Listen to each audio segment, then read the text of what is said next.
Hey guys, this is Nitesh, and welcome to another episode of Game Breaking. This is a segment where I go through a game and discuss the various ways to mess with the competitive balance. Today's episode, we're going to be talking about the original Kingdom Hearts. Kingdom Hearts series has gone all over the place. The last episode I did of this was about Kingdom Hearts Birth by Sleep, easily one of the darker games in the franchise. Kingdom Hearts 1, the game was still very innocent and very young. It was about saving the Disney princesses from general evil. It's since evolved into really a very widespread deconstruction of a lot of JRPG tropes, including the power of friendship, the determination factor, darkness versus light, and facing your own personal issues. Now, for anyone who's not familiar with this segment, which, yeah, I wouldn't really blame you, the emphasis in this segment is on the early part of the game. Basically, when you can take an early lead in a game, it usually helps you to get through everything else that you have to worry about. With Kingdom Hearts, this is especially true, as in terms of just the numeric leveling, it goes up to level 100, but by the time you're in the mid-50s, you should be fine. Now, a few things that I want to note about how exactly I'm doing this specific video.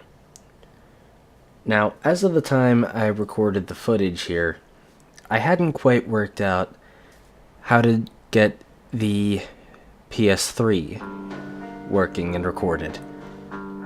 So this footage is recorded using the PlayStation 2 version.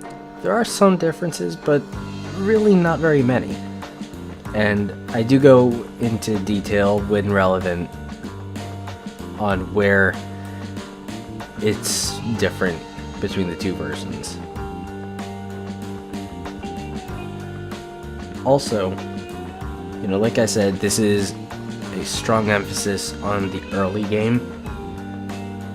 And so really, there's not much to worry about when it comes to spoilers or anything. Other installments of this can't quite guarantee that. But in this one, we should be good on spoilers. So, let's talk about the first step in all of this. Basically, the initial part of the game determines a lot about your character's progression. It starts with asking you to move, which, fairly straightforward.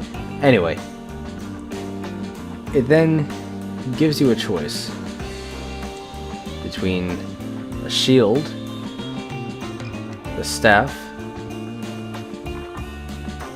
and a sword. Now, first it'll ask you to choose one to prioritize. We're gonna prioritize the sword. Basically, sword priority here basically is going to take care of the combat for you. That will ask you to give up one.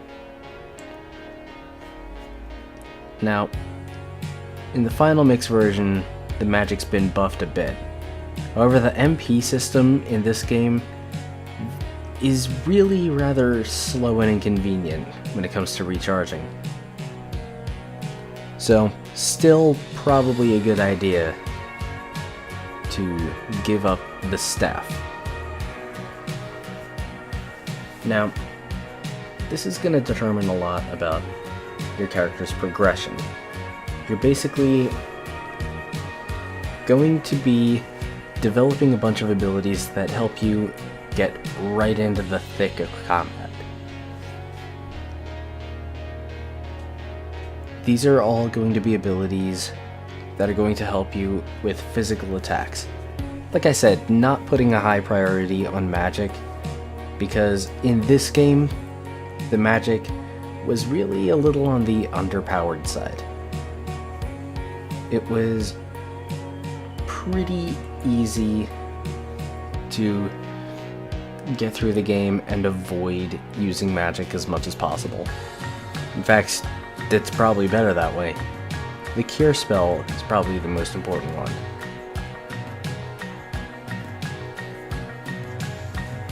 So, at about this point, the game starts teaching you about combat.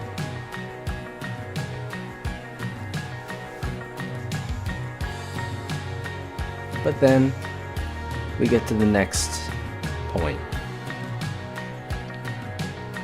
You walk very slowly through this shiny door, and when it comes up again, you're here, surrounded by 3 of your friends. Now this is another thing that's going to affect your progression. The big emphasis here is the experience curve. You talk to them and they will ask you a question. The answers are, you're afraid of getting old, you want to be number 1, and you want to be strong.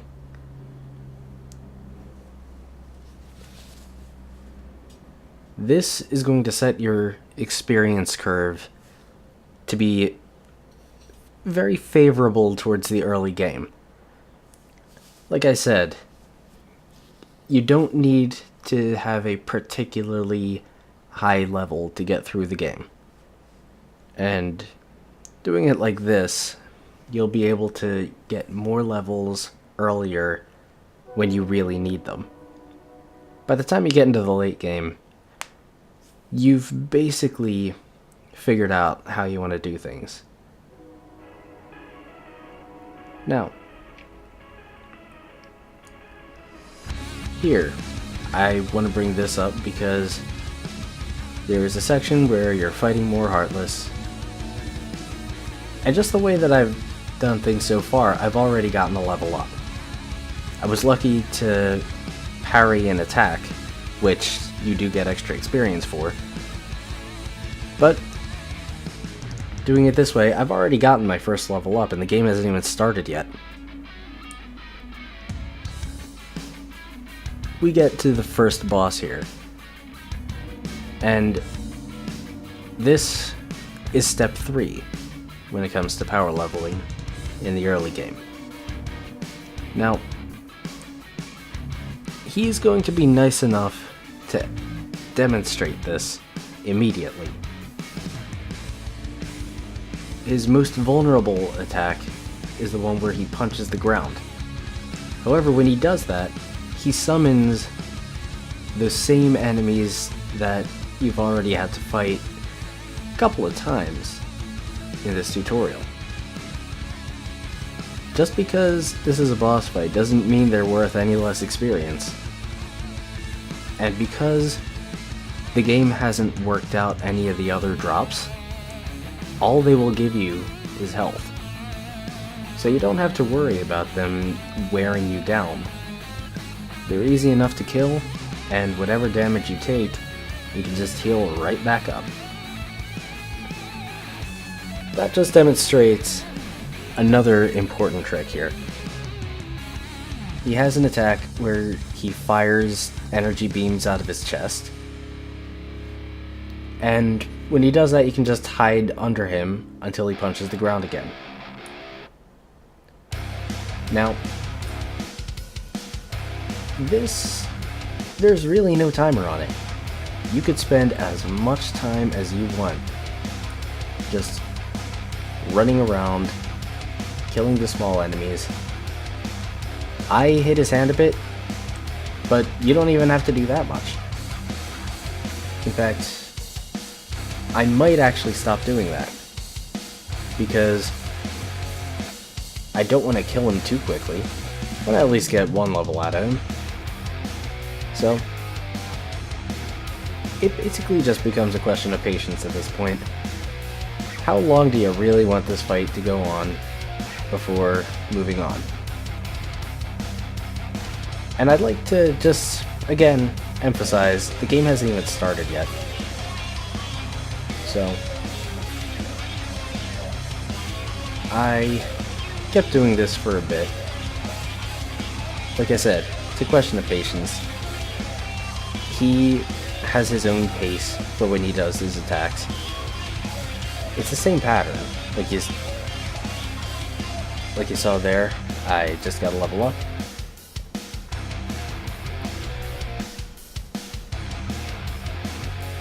And you can just end the fight whenever you really feel like it. Now, like I said, there's no timer there. You can spend as much time as you want there. I just did one level just to demonstrate that it works.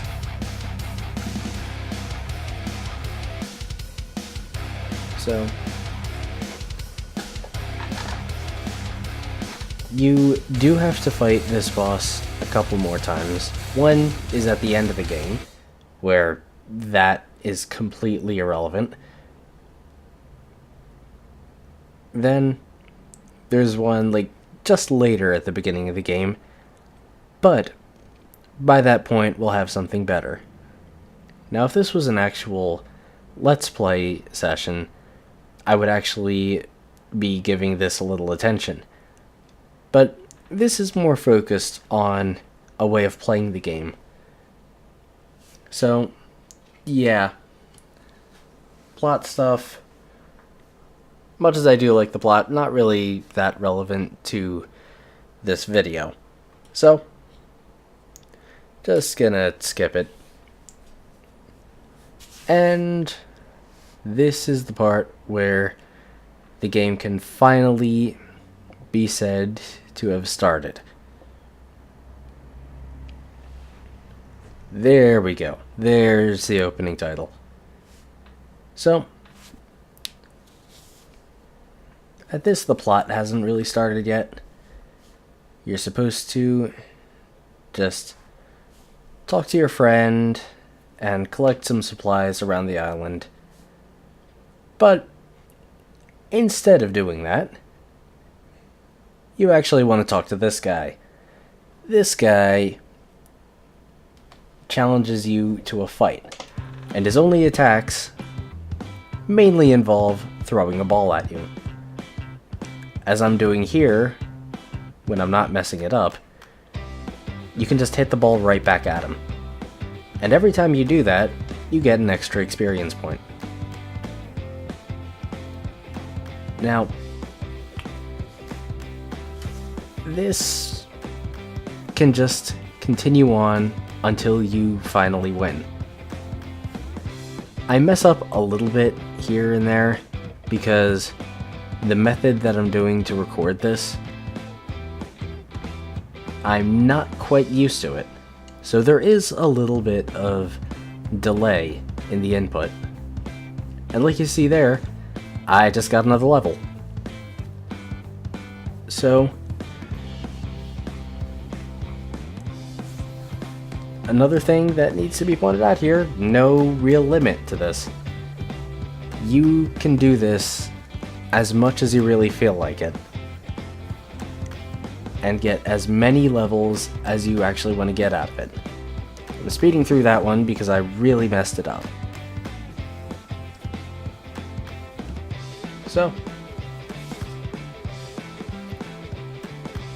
this, again, can be repeated ad infinitum, and you can open up the pause menu and look at the status option to see how much experience you need.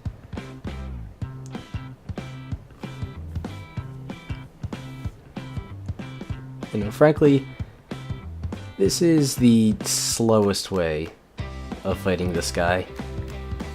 But frankly, the fact that you can drag it out like that makes fighting him for experience just that much better. Selphie, not very difficult.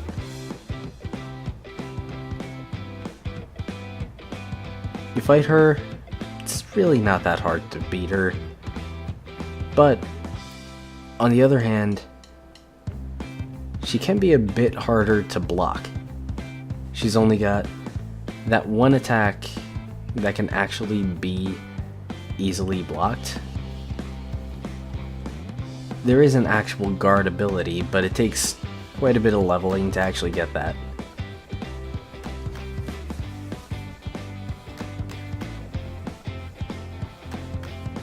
See, there was really not a lot of effort or time put into that. It's pretty easy to beat her. Tidus, although frankly I'd still call him Titus, has a reputation for being easy to block, but I'm not really feeling it, as I'm pretty sure you can tell here. Basically, if things start going badly against Tidus, you're just gonna lose. Now granted, any experience you get from parrying him, you still have that, but he's still very likely to just dodge whatever you do and just keep fighting away. Now, one important thing here is that you don't want to use a potion when you do that. You need to hold on to your potions. You won't lose no matter how much damage you take. You won't get a game over, so hold on to your potions. When you're ready, take on Riku. Riku's quite a bit harder, especially since, one, very few of his attacks can actually be easily and safely blocked, and two, because that flip attack is a pretty damaging counter. He also jumps around the field, so you may find yourself like in the process of attacking, only to find he's no longer there. Not very convenient when that works out. But if you do a bit of leveling against Wakka, the guy with the ball, he's no problem. He's challenging, assuming you haven't done a lot of level grinding, and by this point we know how to level grind pretty easily. Now, yep. Now that he's beaten, you get a score. Score is 1-0 at this point. And, bigger thing, you get a potion. Now, when I talked about magic, the one spell that I actually regularly found myself using was the cure spell. Just the healing spells. That was the one that I actually regularly used. The rest, I really just found it better to just attack. The thing is, the healing spells, it takes you a couple of worlds to actually get them. And you're not going to want to spend all your money on just potions. Just like with all the rest of the fights on this island right now, you can take on Riku as many times as you want. And you can get a potion every time you beat him. So,